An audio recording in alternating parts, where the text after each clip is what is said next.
Hi, ఎలా ఉన్నారు? బాగున్నారా? ఈరోజు మా ఒంగోలులో వర్షాలు పడుతూ రోడ్లు నిండుతూ చలి చలిగా ఉంది. అందుకనేసి ఈరోజు మా డాడీ వేడిగా బ్రెడ్ ఆమ్లెట్ అడిగాడు. అందుకనేసి ఇప్పుడు మీతో వీడియో చేస్తూ బ్రెడ్ ఆమ్లెట్ వేసుకుందాం. రండి, వచ్చేయండి. ముందు పెన్నం మీద నెయ్యి వేసుకొని, నాకు అవైలబుల్గా బ్రౌన్ బ్రెడ్ ఉంది, నేను బ్రౌన్ బ్రెడ్తో చేస్తున్నాను. ఇలాగ ఫస్ట్ బ్రెడ్స్ని కాల్ చేసుకుందాము, రోస్ట్ చేసుకొని ఆ తర్వాత బ్రెడ్ ఆమ్లెట్ వేసుకుంటే చాలా టేస్టీగా కూడా ఉంటుంది. బ్రౌన్ బ్రెడ్ ఇలా రోస్ట్ చేసేసుకొని ఆ తర్వాత ఎగ్స్ బ్రేక్ చేసుకుందాం, మిక్స్చర్ చేసుకుందాం. ముందుగా ఎగ్ ఆమ్లెట్కి కావాల్సిన పదార్థాలు: ఉల్లిపాయ, పచ్చిమిరపకాయ, క్యారెట్, టమాటో అండ్ కొత్తిమీర, పెప్పర్ పౌడర్, ధనియాల పొడి, గరం మసాలా, ఉప్పు, జీలకర్ర. మీ దగ్గర జీరా పౌడర్ ఉంటే జీరా పౌడర్ వేసుకోండి, ఆప్షనల్.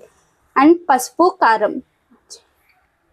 మసాలాస్ అన్నీ వేసుకున్నాం కదా, ఒకసారి కలిపేసుకొని ఇంకా ఎగ్ బ్రేక్ చేసేసుకుందాము.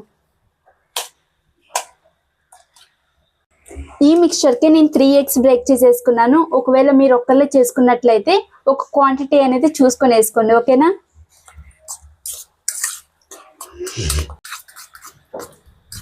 ఇంకా అవ్వలేదా? అవుతుంది డాడీ, ఒక్క 2 minutes. లేట్ అవుతుంది కానీ తొందరగా అయిపోతుంది.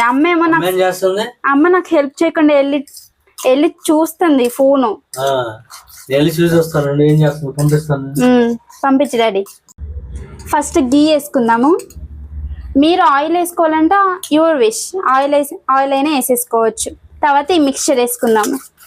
ఏంటి నువ్వే ఇదంతా చేస్తుంది? అవును, నేనే. నాకేమైనా రాదా ఏంటి?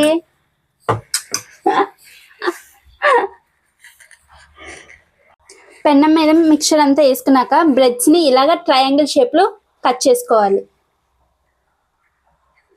ఇలాగ అన్నిటినీ ఇలాగ పెట్టుకోవాలి. చూడటానికి అయితే చాలా ఎమ్మీగా టేస్టీగా ఉంది, కానీ టేస్ట్ ఎలా ఉండిద్దో చూద్దాం ఈ వీడియో అయిపోయేలోపు.